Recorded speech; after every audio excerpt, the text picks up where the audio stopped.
ta bánh hai chương cay để lừa của má tôi nứng vì ai bắt từ bên đây được hai ai ca lắng đời sao một hai tập bạch là chỉ tôi tới năm bây giờ từ ruộng cạn nó bánh hai chương cay những chương cay lụt lót thò mà đa là bỏ từ ruộng tê phần tay pe khác của với ai cạn này khác của ai mình bị bắt con phò đài chỉ tôi tới những ai સંકેត ឃើញ ថា mình cạn lắng nơi ចន្លោះ អាយុ 18 ទៅ 24 ខែ តែ ប៉ុណ្ណោះ ហើយ ចន្លោះ ខ្លះ ក៏ អាច វា អាច បាត់ ទៅ វិញ ដែរ តើ ជើង កែង ហ្នឹង ប៉ាម៉ាក់ គួរ តែ បារម្ភ អត់ ក្នុង ករណី នេះ ម៉ាក់ អាច បារម្ភ កូន បាន នៅ ក្នុង ករណី ដែល កូន ហ្នឹង ចាប់ ផ្ដើម មិន វិវត្ត ល្អ ក្នុង រយៈ ពេល 2 ឆ្នាំ ការ ដំណើរ របស់ កូន មាន ការ ឈឺ ចាប់ ហើយ មួយ ទៀត គឺ តាក់ទង ជាមួយ នឹង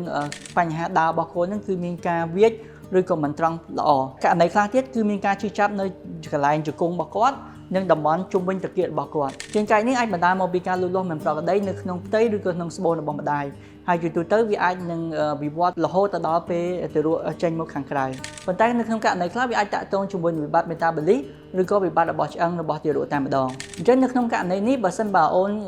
មាន វិបត្តិ នេះ ហើយ រហូត ទៅ ដល់ 2 ឆ្នាំ មិន ប្រក្រតី ឡើង វិញ ម៉ាក់ គួរ តែ យក កូន ជួប ជាមួយ គ្រូ ពេទ្យ ផ្នែក ឆ្អឹង ដើម្បី រក ដំណោះ ស្រាយ ឲ្យ អូន ល្អ ប្រសើរ ឡើង វិញ ប៉ុន្តែ នៅ ក្នុង ករណី ខ្លះ គ្រូ ពេទ្យ អាច ធ្វើ ការ វះ កាត់ ឬ ក៏ អប រណប ជើង ដើម្បី ឲ្យ ជើង អូន អាច មក ត្រឡប់ មក សភាព ដើម ឬ ក៏ អាច ដើរ បាន ដូច ប្រក្រតី ជួប ជាមួយ ខ្ញុំ បាន ប្រចាំ ដិត ចាន់ ស្នេត នៅ វីដេអូ បន្ទាប់ ប្រសិន បើ ប្រិយមិត្ត មាន ចម្ងល់ ឬ ក៏ មាន សំណួរ